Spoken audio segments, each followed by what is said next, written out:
Bread butter नाश्त्याला दुसरं काही बनवलंच नाहीये का मैथिली मावशी? केलाय नाश्ता. आता फाल्गुनी आली की सगळ्यांना एकदमच देते मग.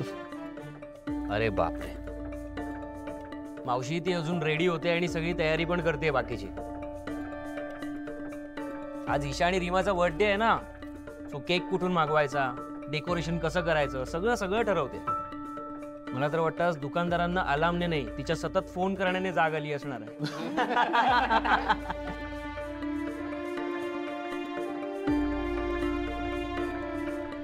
बरं घेते की माझ्याकडे शिरा करशील का? हो चालेल. नाही,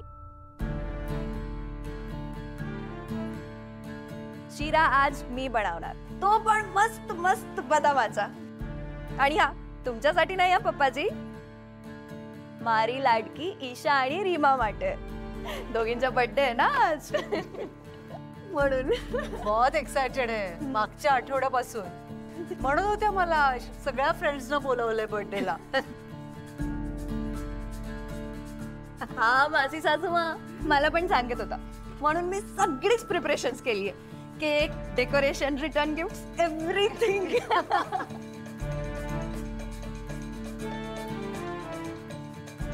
हे तेजस, संध्याकाळी येताना तू आपण ठरवलेला गिफ्ट घेऊन या हा दोघींसाठी.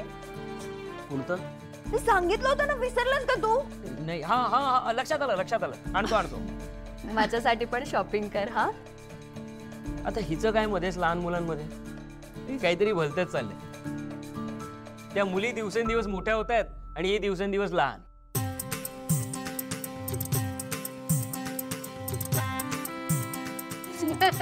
तेजस,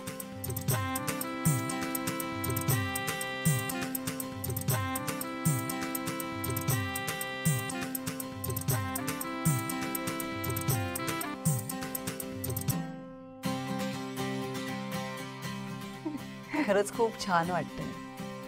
सगळी फॅमिली अशी एकत्र आहे, हसती खेळती आहे. Thank you so much. आप सबने मुझे अपना माना, मला सामावून घेतलं त्या घरात. खरंच खूप छान वाटतंय. Thank you so much. म्हणजे भूमिता, मी ऐशा रीमासाठी गजरे करणार आहे, फुलं आणून ठेवलेत. मी आलेच. हो खरं मी सुद्धा विसरलेच.